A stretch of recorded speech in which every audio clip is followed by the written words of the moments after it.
Dear contractor, if you are watching this, it is because of the fact that you saw the title to this video and you probably identified with it to some degree. You realize that you are probably one of those contractors that is just too darn nice all the time. And I'm not talking about being too nice to your kids, to your wife, to your family members. In fact, I encourage you to be nice to the people in your life that are close to you, that are family and those relationships. When I'm talking about business, you are too nice, which actually is one of the rudest things that you can do to the people that you serve, your customers, your subcontractors, your vendors.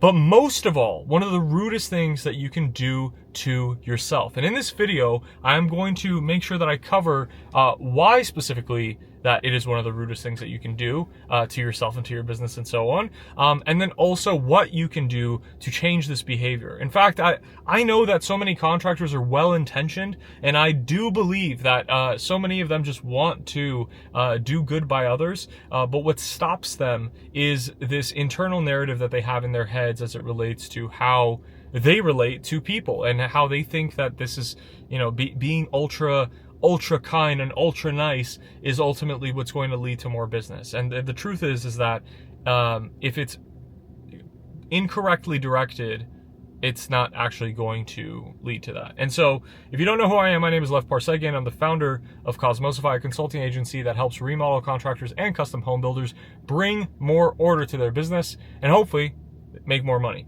And the surest way that you won't make more money, the surest way that you won't bring order to your business is by being too darn nice to everyone. Here's what I mean. So I'll give you a really practical example. When I talk to contractors about lead generation specifically, and it's like I want to generate, between $2 to $5 million a year this year in pipeline.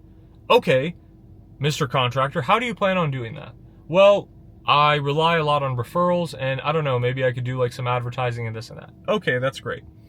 You understand that when it comes to promoting yourself and advertising your business, it requires you to pick up the phone and talk to people. And I've said this so many times on the channel.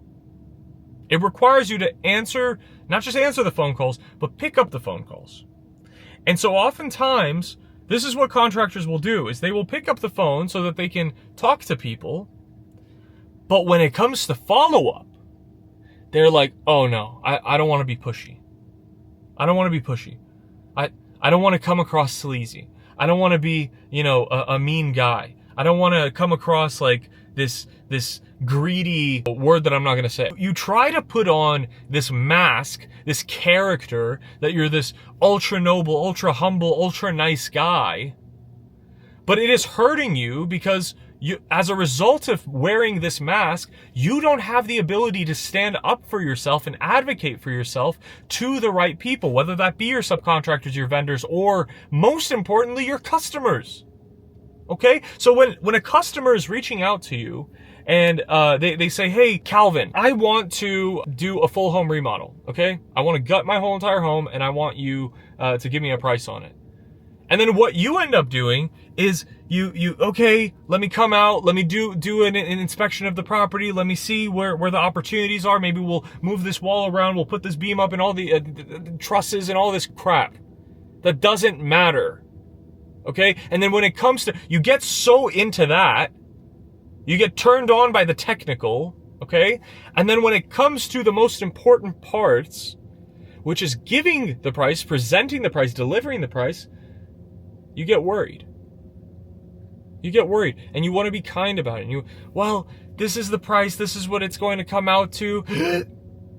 Right? You get nervous and you get nervous because there's this internal fear of rejection that they're going to say no, that they're going to do this. And then, you're going to get a reputation in town because you were highly priced. It's okay to advocate for yourself. It's okay to choose yourself, guys. And contractors, if you guys do not advocate for yourselves, and if you do not say, this is what it is because of X, Y, and Z factor, whatever your value propositions are, because I've been in the business for the last 26 years, because of the fact that we have in-house crews, because of the fact that we have vetted subcontractors that I have personally spent, at least 2 to 3 years with.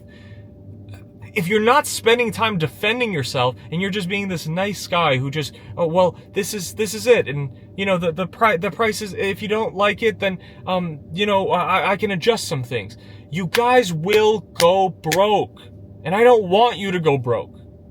I want you to have thriving construction businesses. But the only way that you can have a truly thriving construction business is by being firm. Stop being so nice.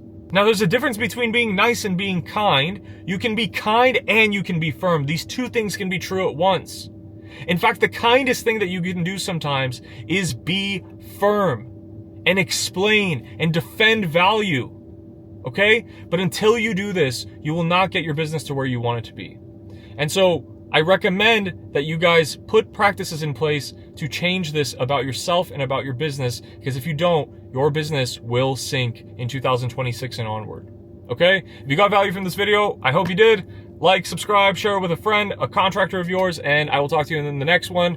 Peace.